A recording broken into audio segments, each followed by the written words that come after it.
waaqayyoon malee jiraatu dhumni fokkisa. Dagatina yesaba gofta barri kunnuma yerosa keenyaan inni waan godhu dhabee gungumaa.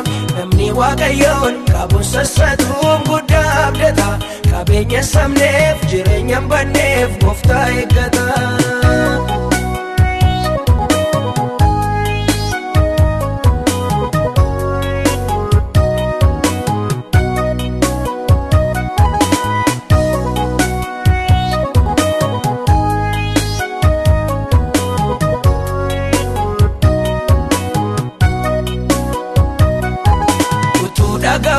Namni maafinu batu dubbicha jireenya darbuu duukaa wal cabsaa jiroo didicha. Darbuutti jira biyyi lafa kuniin ariifata. Nama sassataaf nama dagataa salphaatti argata.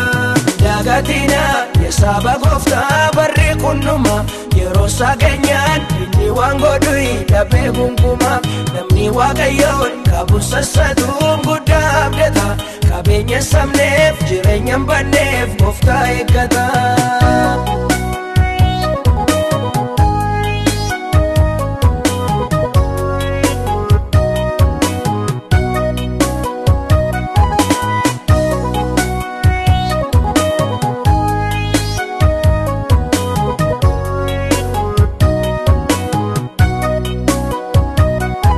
Singom jaasisiin coomi biyyi lafa murmuratu.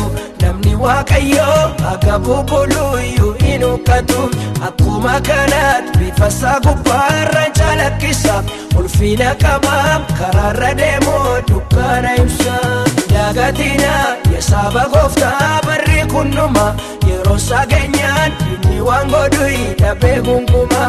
Namni waaqayyoon qabu sassatuun guddaa abdata. Qabeenya sabneef jireenya banneef gooftaa eeggata.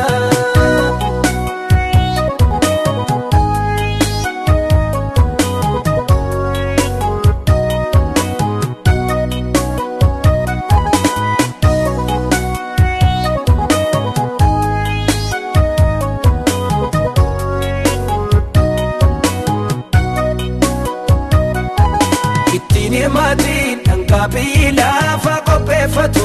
Namni waaqayyoo toofoo lama keessa hin sooratu. Homaa hin jedhuun namoota baay'ee galaafateera. Kan birmaadummaa karaa Daaneelii qabaadhu dara. Dagatina yesaba gooftaa barri kunnuma yeroosa keenyaan inni waan godhu dhabee gungumaa. Namni waaqayyoon qabu sassatu